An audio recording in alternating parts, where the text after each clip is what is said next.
I am Tom, founder of Demand Genius and host of Demand Geniuses. This show is all about equipping B2B marketers with everything they need to convert demand to revenue. So please hit the follow button, it makes me really happy, and then enjoy the show.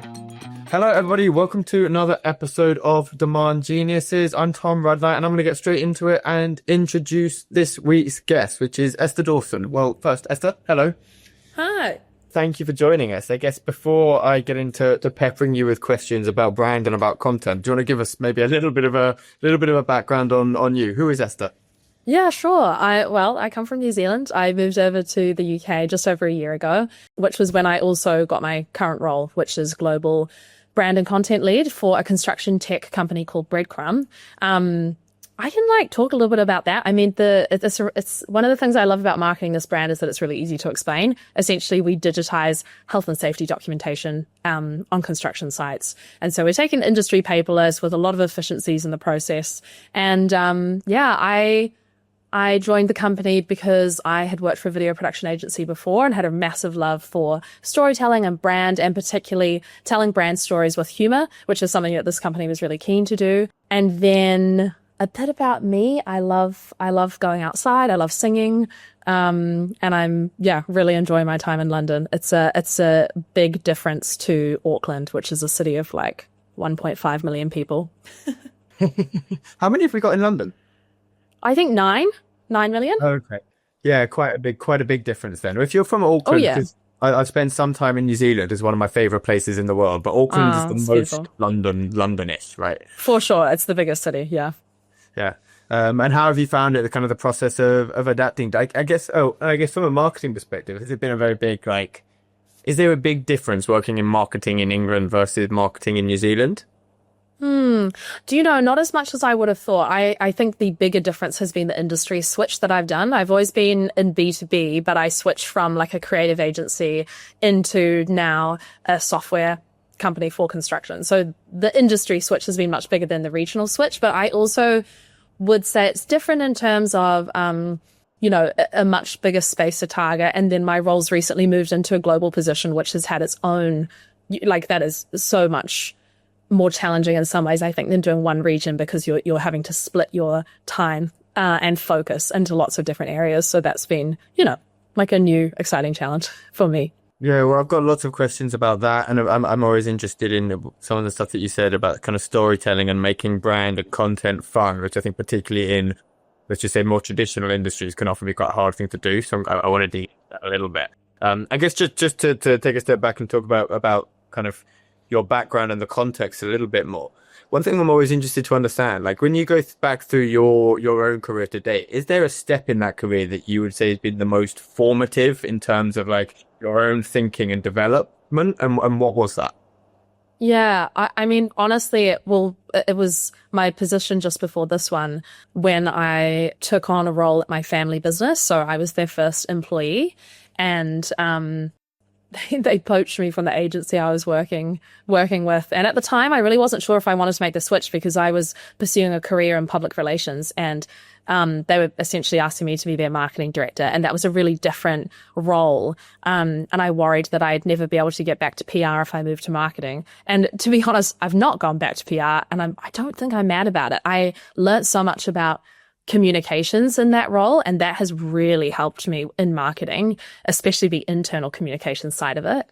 But moving to the family business was formative, because we ended up, me, two of my brothers and my dad, we ended up running this business and hiring people and growing the company and taking it to Australia and all of that. I mean, that's a massive opportunity to learn and try new things. And I was fresh and naive in parts, but yeah, huge amounts of learning. Nice. Poached into the family business. That's one that you can't really plan for as a leader of a company, trying to avoid getting your employees poached, and it's happening on Christmas Day. There's nothing you can do about that, is there? The funniest story, which I always tell, is I was pulled into a meeting by my manager for a promotion, and it was at the same time that I was telling her that I was going to leave. And it was I was really grateful to her, and she handled it brilliantly, but I felt so awkward. I was like, that is so nice. And also I'm going. Is how that conversation went. And she's never promoted anyone since. Yeah, probably.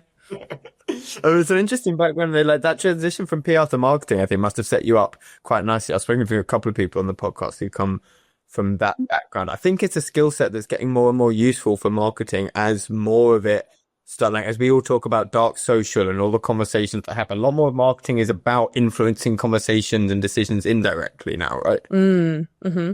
With the rise of LLMs, having the skill set to pitch your business to media and getting backlinks and like those high quality pieces is really important as well, if you have that skill.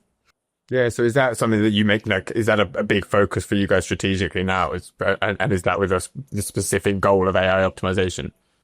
I mean, it's one part of it. And I would say that we're only just dabbling now. I mean, when you get these stories, you've got to have a good story to tell. And so you've got to choose your moments. I think having worked in public relations, I'm extremely sensitive around whether a story is good or not, because I've had enough moments being on the phone to a journalist who's like, that story sucks. We're not going to run it. And so, now I can kind of tell if something's going to be good or not. But yeah, I mean, that's one small aspect of optimizing for LLMs. Yeah, okay. Well, and I'm going to go completely off script here already because I'm quite interested in that. Like, PR is something I know very little about, or that kind of process of drumming up third party coverage of your product. Like, I guess if it's something, if I'm a marketer listening to this, like, what makes a story something that is appealing to a journalist? When you know something is a good fit, that you should be looking to do that.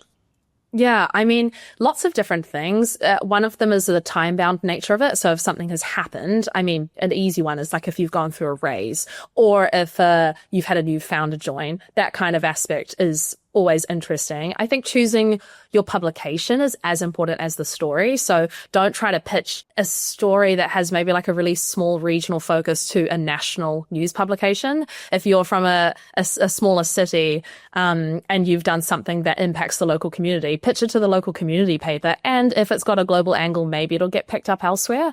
I think also just, it's really, think about the stuff that you would read and why you would find something interesting. It kind of follows the same layout as any news article. It's like the newness of it, the drama of it, the interest for the readers. What are you trying to say? So if you come from the angle of, I want to promote my business, I mean, that's like if they have a really strong nose for advertorial content. So if you're trying to pitch something just to kind of get exposure, you've got to have much more than that. It's difficult because we do content attribution. That's never interesting. It's literally, we're never getting any coverage if they're the criteria. Oh, I know. I should also say stats are really, people love stats. Publications love stats. If you have like a report, that's a great time to pitch a story. Yeah, okay. Well, that was going to be my question, actually, of whether you've ever had any success beyond, like, because I guess it sounds like there's two categories, right? News, and I think most businesses do a decent job when there's a major announcement of going and getting some coverage for there, and then getting your thought leadership, and your kind of, your original research into these publications, which I think is what is probably a bit more of an untapped opportunity. Yes, exactly. And I think too, you've got to remember that journalists are busy people. And so that has its downsides, but also has an upside. If you can become like a really useful thought leader for them, they will probably just pull on you time and time again. They've kind of just got these contact lists of, if I need a quote about animals, I go to this vet. If I need a quote about business expansion, I go to this thought leader. So if you can become that person for a journalist, super useful.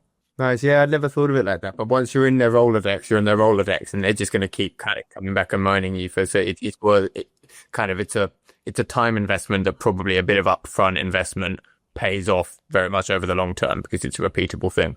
Yeah, exactly. Well, we're recording this at 3:15 on a Friday afternoon, and you've now given me something to do over the weekend, which is annoying because we're just producing this big benchmark report at the moment. We've done a whole load of original research. I'm like, fuck, we've not done any of it. Exactly. That's the good and bad thing about recording a podcast. It gives you homework. I want to take a step back a little bit because we kind of skipped ahead. So I think it's always useful to understand a bit more about like the context of where you are at the moment, because I imagine a lot of the stuff we're going to talk about, I'm always conscious that I don't want to be one of those podcasts that's like shooting off quick takes that completely remove all the nuance and all of the context from what you guys are doing. So tell us a little bit more about Breadcrumb, and I guess a little bit less so from the perspective of what you guys are doing, which I think you introduced very well at the start, but like the go-to-market organization there, and like what's unique or challenging about marketing at Breadcrumb? Yeah, that's a great question. I mean, the challenge, I think, is reaching the right people. Construction sites are really busy. We're appealing to like the health and safety crews, but also site teams who end up using our product a lot. And so, LinkedIn surprisingly is a great channel for us, because a lot of the kind of digital transformation people or head of tech or safety leaders go there to kind of stay connected in the industry. But we're also realizing we've got to do more in-person strategies as well. So we were just up in Manchester this week for a digital construction event, and that was super, super useful because we have the chance to show our personality. We always have really interesting merch that we take with us. We have a pretty, we're rebranding next week, and we have really like beautiful, bold colors that we're bringing in. So that helps us stand out.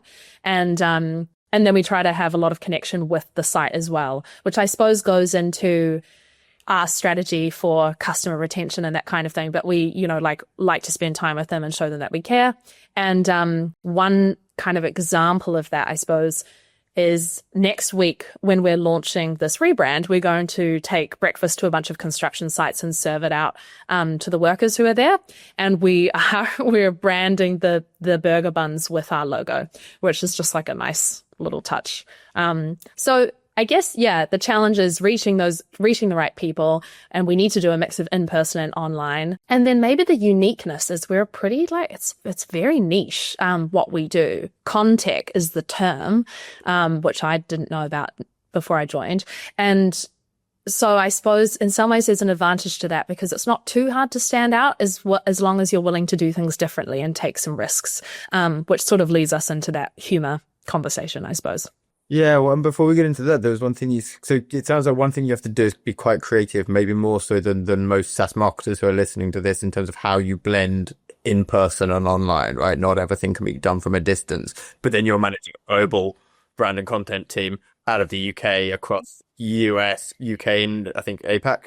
Is that right? Yeah, that's right. Australia. How do you do that?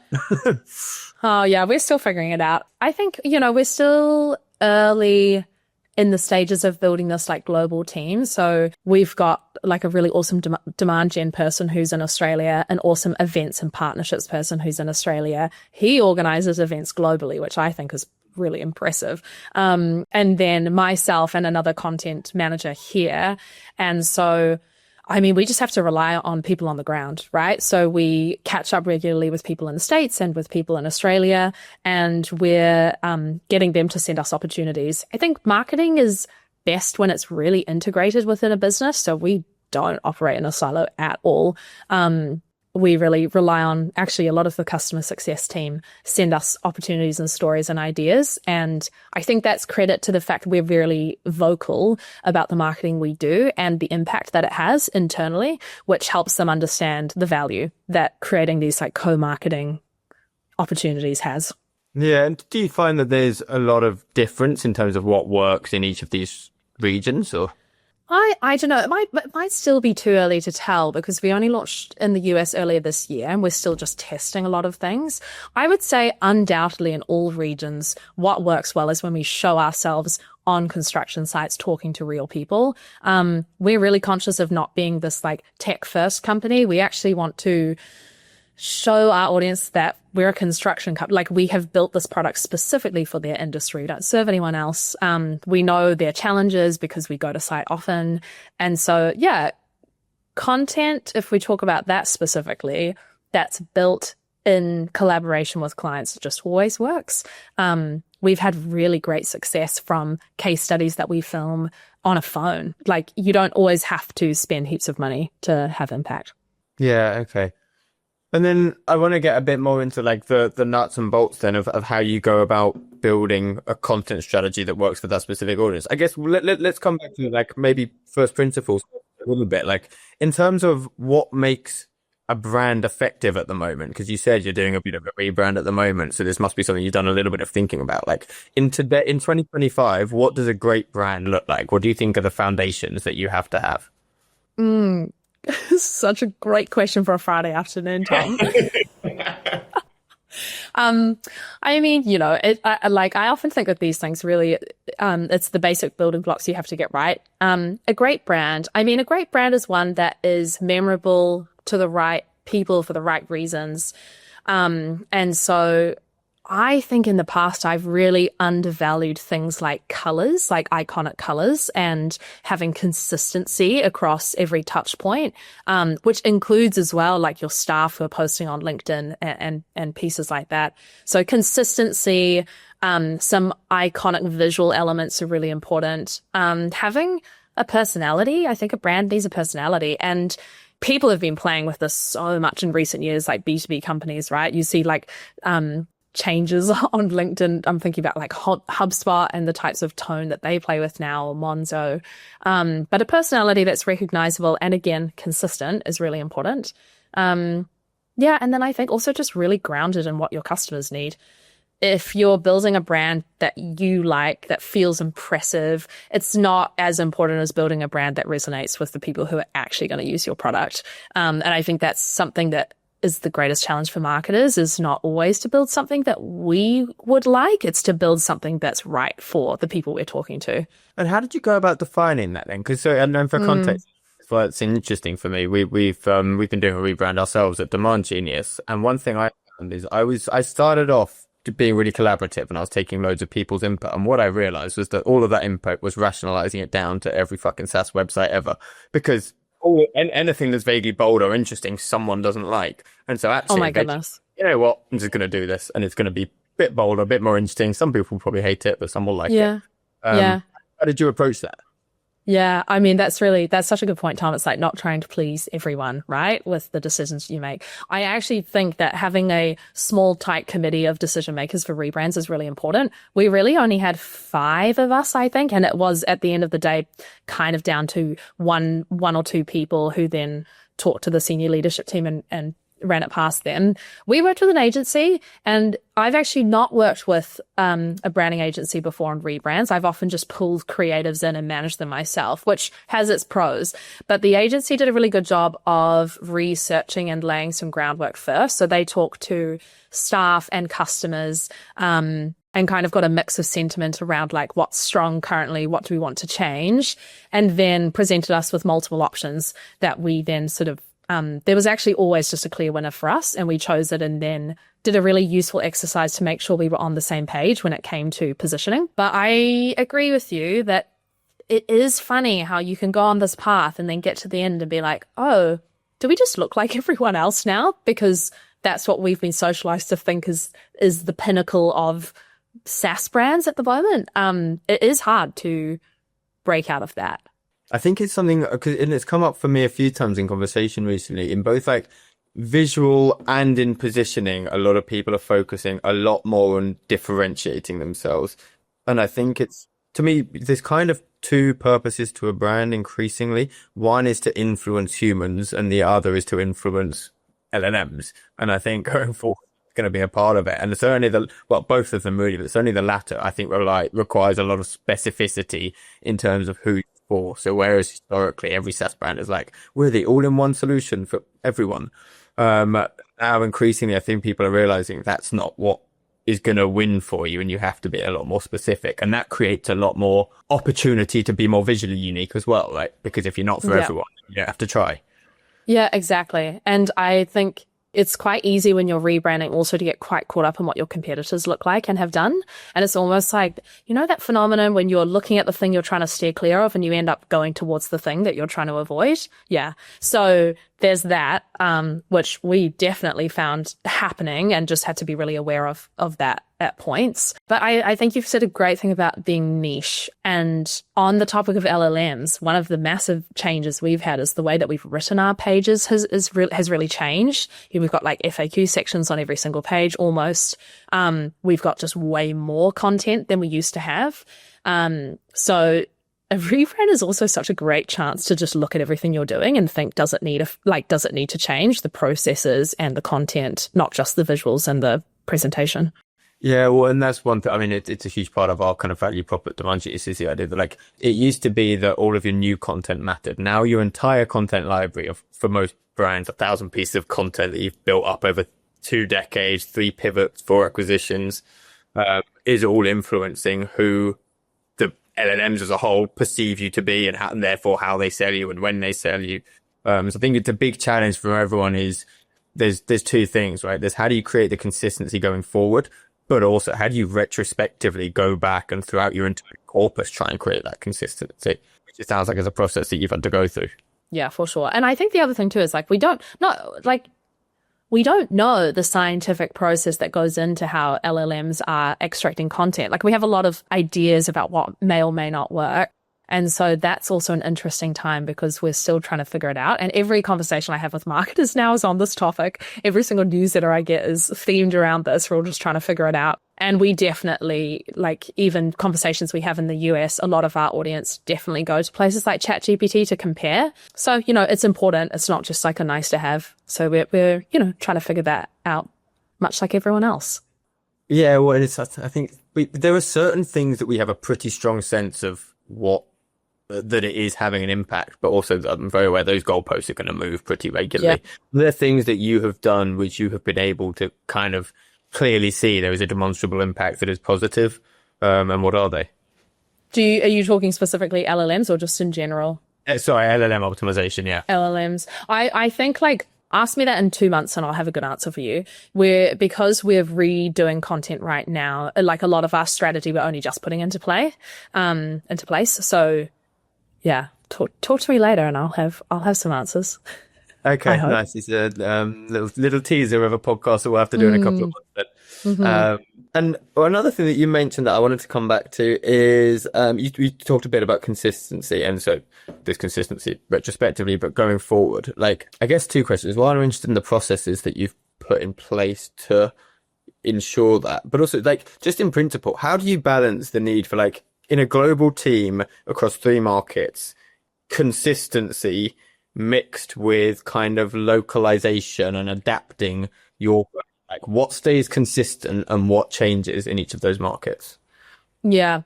Well, there's some obvious things in terms of what changes, like that our product is slightly different. So we have to talk about that differently. We've really focused on making sure that we're razor sharp on regionalization in terms of language use and spelling and all of that. But even just within the same industry, the way people talk about things can be different. I would say especially in the US. The US is almost its own entity. They talk about things differently. They approach things differently. There's a lot of similarity between APAC and UK. So yeah, language is important. We're really trying to keep our tone consistent globally because I think that's something that's really important to us, is having a personality that people can recognize.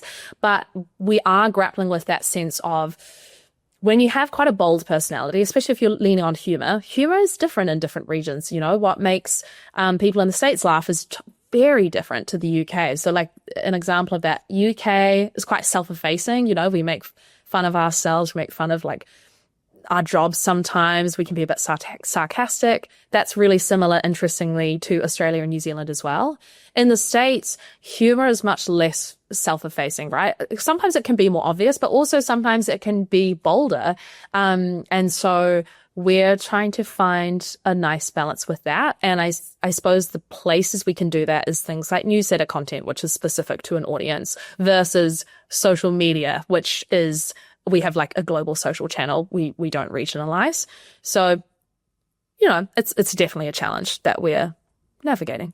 I can imagine, and you're bringing me back in my sales days. I had some horrible, enterprise sales. That's basically your job is you pitch up, you do the first 2 minutes of the call, you let everyone else do the work for an hour. But in that 2 minutes, I create so much awkwardness by being way too sarcastic and then just hearing tumbleweed as the Americans do not get it. They're not keen. They're not It's keen. horrible. There's one specific call that stands out in my mind and I'm getting flashed. I want to hear about it now. Yeah, anyway, let's get back on track because this is horrible. So let's talk about humor a little bit because I think it's a really hard thing to bring into B2B, and some people try, some people do it horribly. How do you consistently bring humor to what is typically more professional, dry topics? Are there frameworks or ways of culturally creating the freedom to? Yeah, I don't quite know what my question is, but talk about humor. Well, all right. I think there's a lot of facets to it because what you touched on right at the end there is, yes, you have to create a culture of it. And that culture also starts with the humans, right? And so the humans within the business. So if you're a group of people who art, like have a laugh, or humor is a part of your work culture, it makes sense sometimes to bring that into your brand as well, because it can feel quite natural. And, you know, if you're bringing, say, staff into videos and content, then they can also exemplify that in a nice, natural way. So yeah, having the appetite to experiment is really important with humor, because yes, sometimes you do try and you miss or you fail, and that's not a reason to not keep doing it. You just have to try again. Also, having content partners that you work with who really get it is important. My tiny little interesting tidbit is that I was actually hired by this company from my family business because they were a client. So the video production agency, which is my family business, we'd made videos for this company. And then when I moved over, they were like, great, we'll get her, which was very flattering. But the sense there is they already had this appetite for humor, and they'd created some content with this agency. And so I kind of just came in and continued that on. And we were lucky because our creative partners, the people who were directing the videos, just had like a really good innate sense of how humor flows. And they've done it heaps of times. So I think you can learn from the people around you, people who can already do it well. That's probably the two aspects of it, I think, is finding people who know how to do it well and working with them, and then making sure you create an appetite or culture within the company that allows for it. Otherwise, you end up just like creating content that's quite cringe or quite like trend focused or just like meme based, and it doesn't work. You know what I mean? We've all seen it. I wrote down as you were talking, like, how do you avoid it being cringe? And I think there's so many times that's what I see being the result of people trying to be funny on LinkedIn. Yeah. I think one of the aspects is like the person creating the content has to have a sense of humor themselves. Like you can't hire someone and just be like, be funny, like they've got to have, they've got to have like some innate sense of that themselves. I think an example of this, which, like almost overused, but Surreal, the cereal brand, like they do really, really funny content on LinkedIn. And that's because they have a really funny copywriter, John Thornton, who basically I think has brought a lot of himself to the role. And I know there's risks in that, when you hire someone and then if they leave the company, do they take that humor with them? And maybe so, but that's where the best natural humor comes from, I think. You hire people who have that within themselves. Well, and if you're giving them creative, like if what someone enjoys is being funny, you're giving them creative freedom to be funny, then they're probably going to stay because they're doing that, right? So through the culture, that's a retention mechanism. Exactly. And also it's really important to not push humor where it doesn't fit. Like I talk a lot about us being like humor led, but to be honest, we're also dealing with a pretty serious topic, safety on construction sites. And we don't push the humor where it doesn't need to be. Like, if we're talking about the product or the product features, like we keep that pretty grounded and pretty direct and factual. If we're talking about a serious topic, we're not going to try and lighten the mood.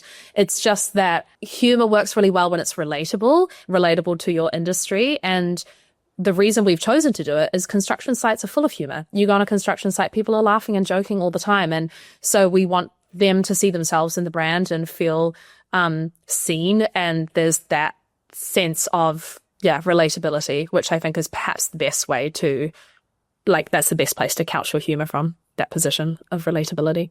Yeah, it's funny. It makes me think of, I remember talking to someone, and I forget the name now, but they were talking about a great campaign that they ran in cybersecurity, where cybersecurity is like the archetype of boring, dry, everything's dark blue and grey, and cybersecurity, everything's serious, it's all incredibly important. And what they realized, they did some kind of research into the humans that actually work in that role of CISO, Chief Information Security Officer. And really, it's incredible, like gallows humor that they build up between themselves to talk about the constant panic and anxiety that is their jobs. And they ran a campaign which was basically, I think it was like talking about the oh fuck moment when someone messes up and opens an email they shouldn't have, which I actually did once, so I can resonate very strongly with that. They said it was their best campaign. Yes. It's emotion based too, though, isn't it? I think that's the thing with humor, is like humor makes you laugh. And so then you've got this kind of emotional connection with the piece of content you've just consumed.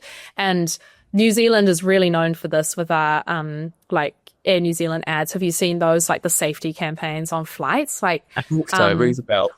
I like to think it's globally known, but maybe I'm wrong. Anyway, we lean hard into that. And I think that's maybe also like what I've been influenced by, is humor can be really memorable, and like strategically, that's just a really good move. Yeah.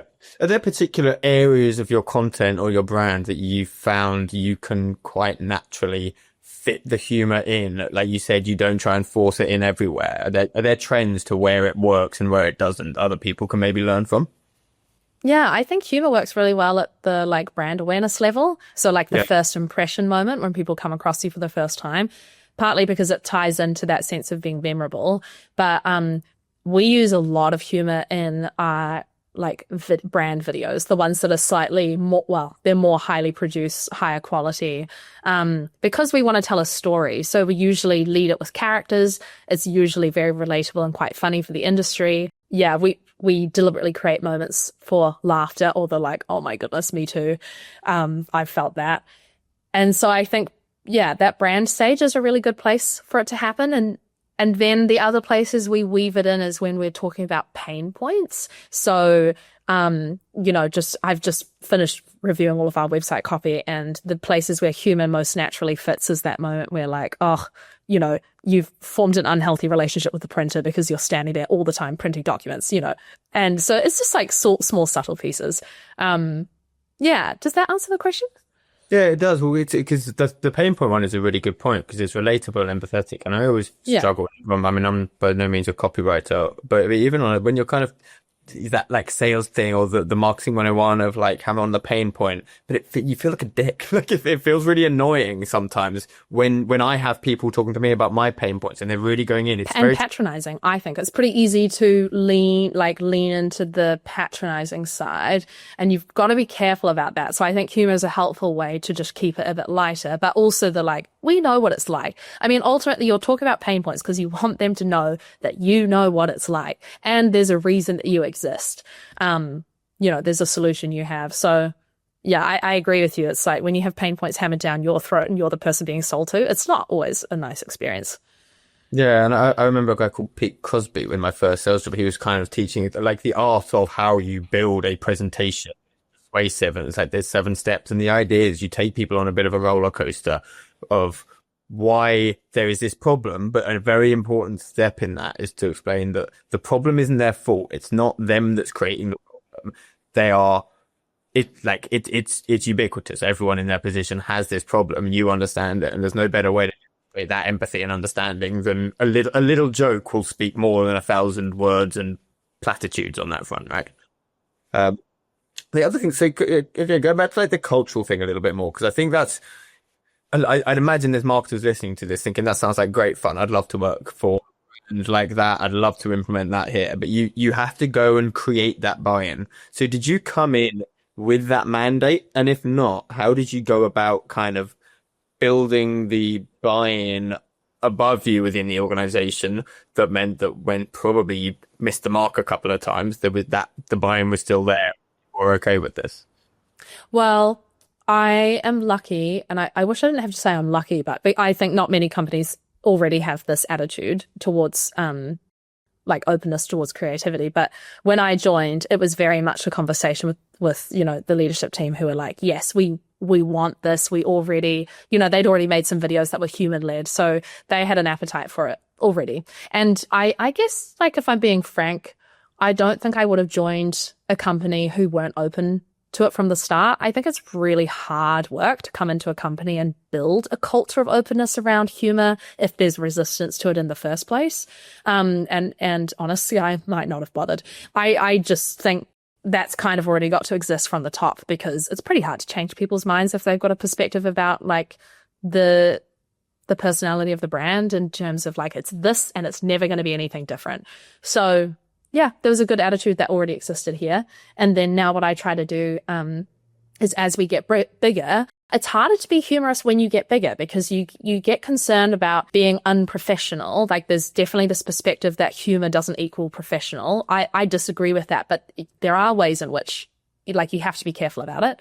But as you're trying to appeal to bigger clients and people, boards and like bigger decision makers, the risk appetite can diminish. And so now my job is like, how do we keep the confidence there and you have to keep the confidence by proving that it's working, right? So every time people are mentioning like, I noticed you because of the humor or the personality, or I see you everywhere and it makes me laugh. Like those are nuggets that I collect and can use when I talk to other people. But I just have to say, like, the leadership team and the whole, group of decision makers at Breadcrumb are really up for it to try new things and take risks with how we communicate the brand, which I love. So as you try to scale that, do you try to define your humor at all or constrain it? Because I guess you have to build some. It has to be a little bit more Michael McIntyre than Jimmy Carr, doesn't it? I guess. Yeah, totally. Yeah, that's a really great question. So going through this rebrand, one of the ways that we've done that is we've got some clarity around that we want to lean into more kind of witty humor as opposed to jokester humor. So I guess that means timing it well and not just inserting humor wherever you want. It's less about making puns and cracking a joke and more about wordplay, or I suppose puns are wordplay, aren't they? The clever listeners will point that out. But you know what I mean? So it sits more on that witty side as opposed to the kind of slapstick joking side. So that's the differentiation we've recently made. And I think you're so right that that's really important, because otherwise one person's version of funny is totally different to another person's version of funny. Have you played around at all? And if so, have you had any success with AI generated humor? Not personally. I mean, I really don't like relying on AI from the like creative standpoint. And, but like everyone, we use it in a small capacity for copywriting. So yes, like you can feed in your brand personality. And if you've got really good guidelines to start with, that can help. I read a really fascinating article from a content manager that I follow who does a really great job with her brand personality. And she was saying that they inputted their tone of voice guidelines into ChatGPT, I think, and used that to write up their case studies. And she said it required a lot of work to train it to a point that she felt confident. But when it started spitting back lines that really felt like they had written it, that's when she knew that they kind of got to a good place. So yeah, I think we'll play with that more as we go, but not heaps of stories about it yet.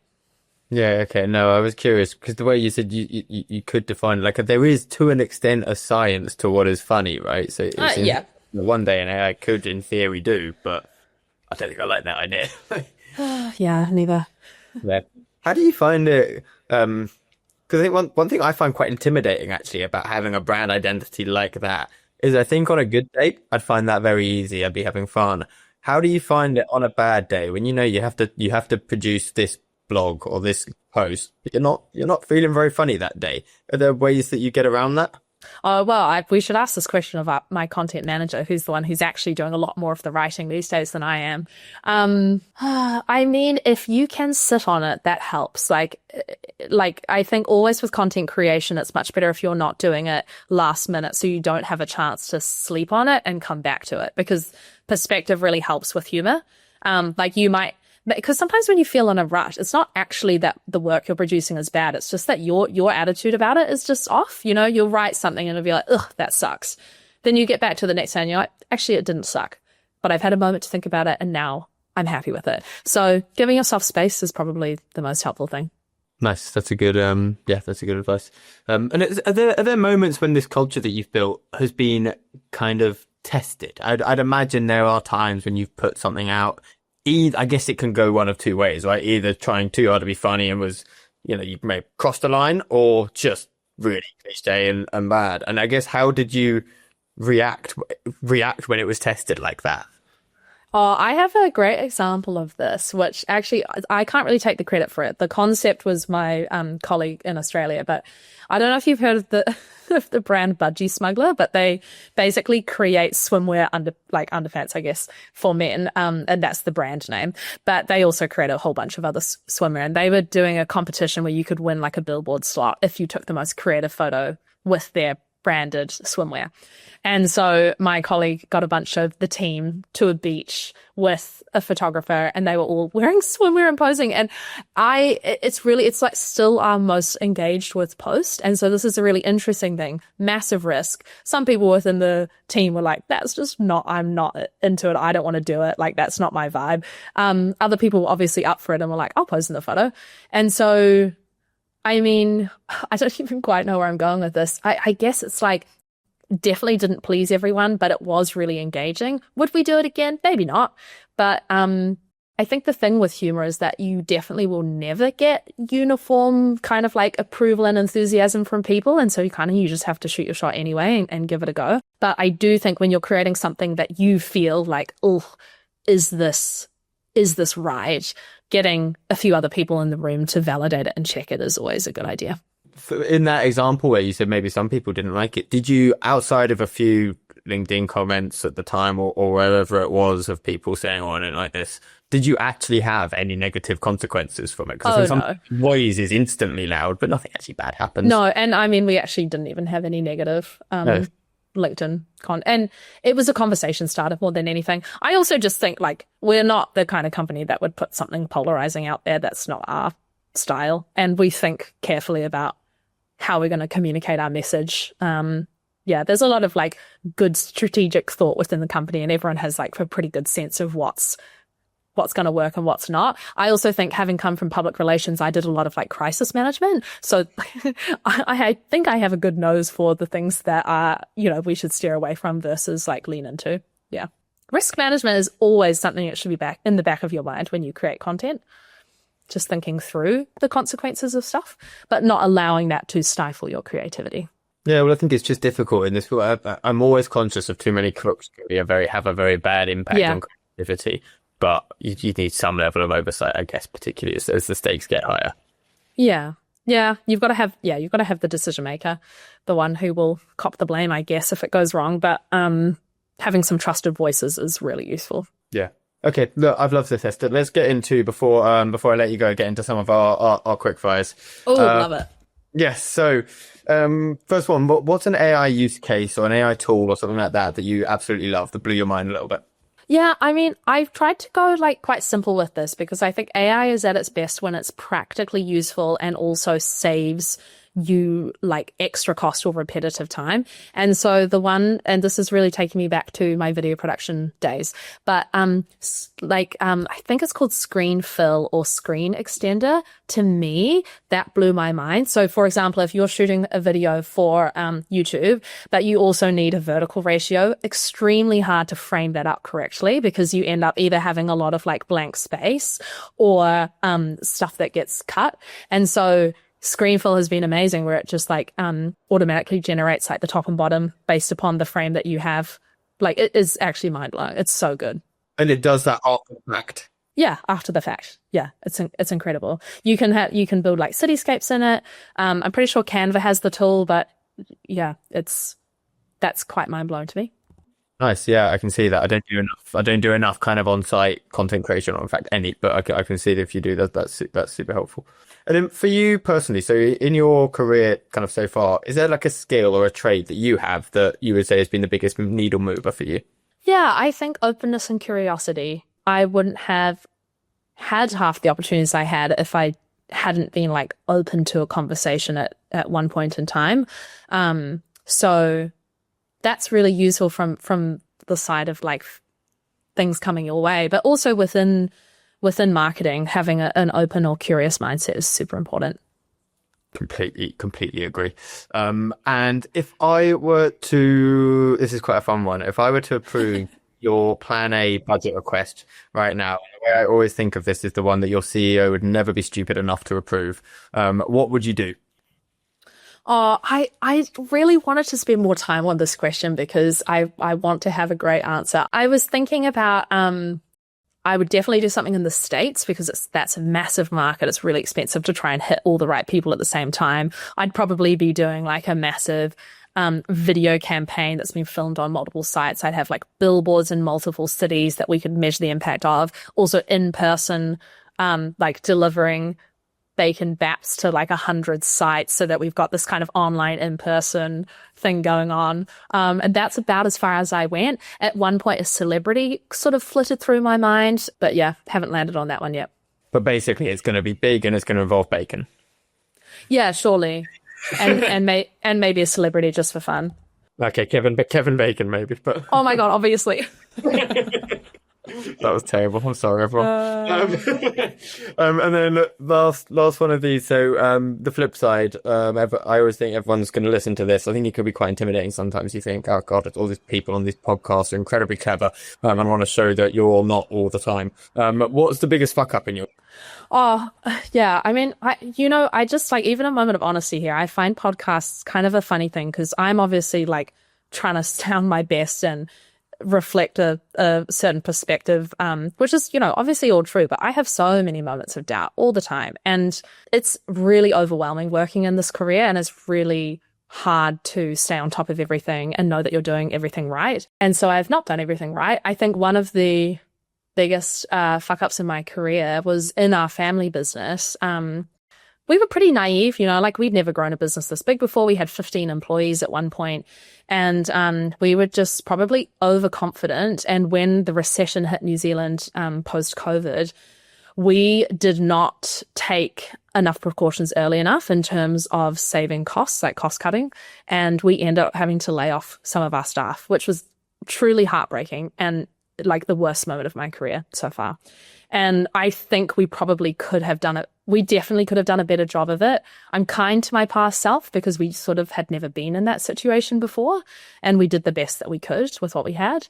But yeah, I don't consider that a success story. So I guess you could consider that a fuck up. Yeah, well, it's very, very kind of honest, sincere reflection as well, because I think it is a difficult thing about the heavily marketed world that we live in, is that understandably everyone is trying to portray a persona a little bit, and not in a self-serving way. Like I'm trying to be my best self on this podcast because I want it to be good content. I want people to enjoy listening to it. But then you end up hearing everyone else's best self only. Yeah.